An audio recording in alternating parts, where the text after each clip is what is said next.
de la barque, il vint au-devant de lui un homme sortant des sépulcres et possédé impur. Cet homme avait sa demeure dans les sépulcres, et personne ne pouvait plus le lier, même avec une chaîne, car souvent il avait eu les fers aux pieds et avait été lié des chaînes. Mais il avait rompu les chaînes et brisé les fers et lavé la force de Dieu. Son amour, la porte de tous nos péchés, écoutons sa voix, en nous est libre, si nous savons la bête, il est l'espoir quand tout est perdu, il est ma force quand je n'en peux plus, il est le rempart devant les tourments quand le monde est la bête, la bête, quand nous le suivons dans les rues Galilée, à Jérusalem, quand nous serons que puis consolant et tout comme la bête, il est l'espoir quand tout est perdu, il est ma force quand je n'en peux plus, il est le rempart devant les tourments quand le monde est la bête, il est l'espoir quand tout est perdu, il est ma force quand je n'en peux plus, il est le rempart devant quand le monde est la bête, quand le monde est la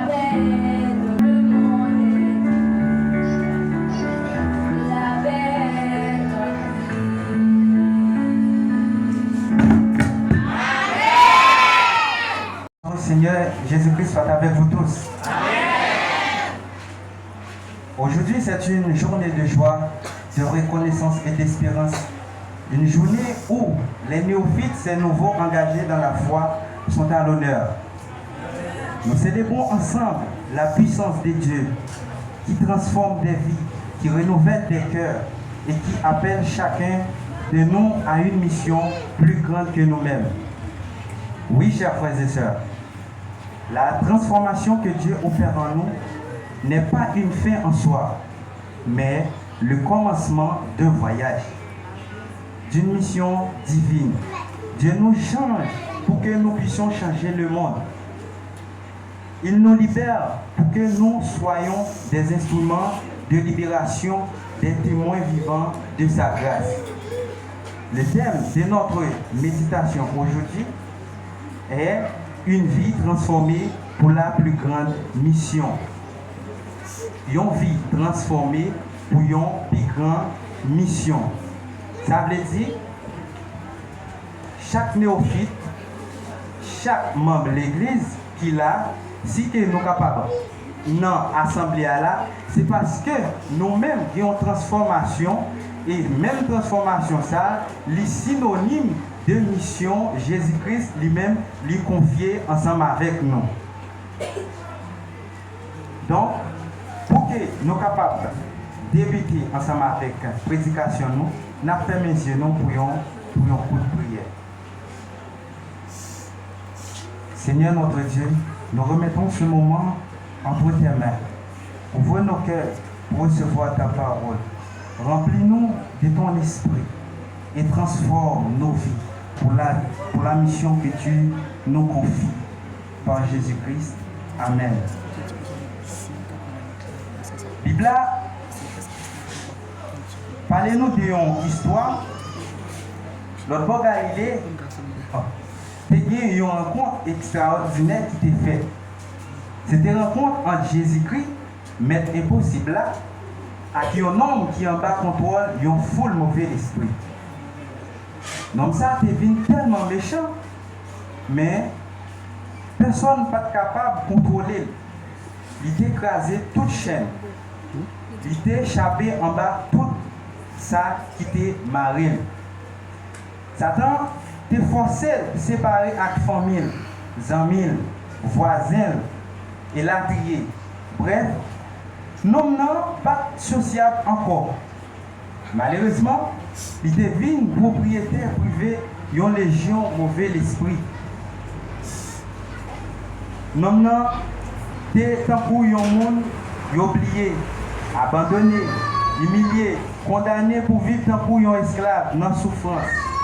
Mais non, ça a fait une rencontre avec Jésus-Christ qui a changé la ville nette. C'est même genre pour nous-mêmes, les néophytes.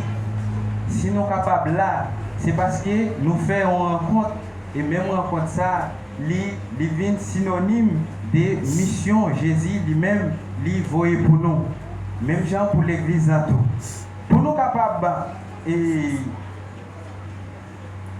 prendre plus d'histoires là, nous appelons dans Marc 5, verset 1 et 2.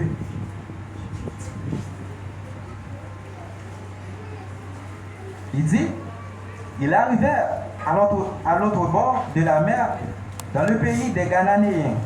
Aussitôt que Jésus fut hors de la barque, il vint au-devant de lui, un homme sortant des sépulcres et possédé d'un esprit impur. Donc, qui bon, Jésus lui-même il a rencontré un homme là. Jésus a rencontré un homme là possédé à l'autre bord de la Galilée, sur le territoire cananéen. Le passage a montré une grosse vérité. Pas aucun côté qui est trop loin pour Jésus. Et pas aucun monde qui est trop perdu pour faveur pour Dieu lui-même trouver. Jésus entrait directement dans le fer noir pour lui délivrer l'homme. Donc, qui ça nous doit apprendre dans le texte? Même les chimères difficiles, Jésus n'a pas hésité à venir côté nous. Personne pas trop pour bon Dieu. Même la société a rejeté, bon Dieu toujours ouais valeur. La foi m'a dit pour nous quitter Jésus pour chez nous. Nous n'avons pas pour vivre Jésus. C'est comme ça la délivrance est commencé. Lumière Jésus fait trembler. Tout fait noir. Côté présence Jésus paraît pour voir mauvais l'esprit pas arrêter en paix. Jésus toujours venu en premier. Nous n'avons pas qu'à chercher délivrance pour contre lui. Mais Jésus est venu côté lui. Parfois, nous avons dit qu'il y a un bagage ou soit un tourment dans la vie qui empêche de vivre en paix. Donc, non, ça n'a pas qui quantité de temps. Qui quantité de temps qu'elle t'a fait dans ce sépulcre, côté il était abandonné. Mais soudain, un jour, Jésus lui-même était venu pour lui délivrer. C'est même gens pour. Ce n'est pas seulement pour néophytes. Nous-mêmes, nous devons endurer des situations qui sont vraiment précaires. Mais agir foi nous que un jour, même Jean, Jésus est venu délivrer, nous l'a fait pour nous tous.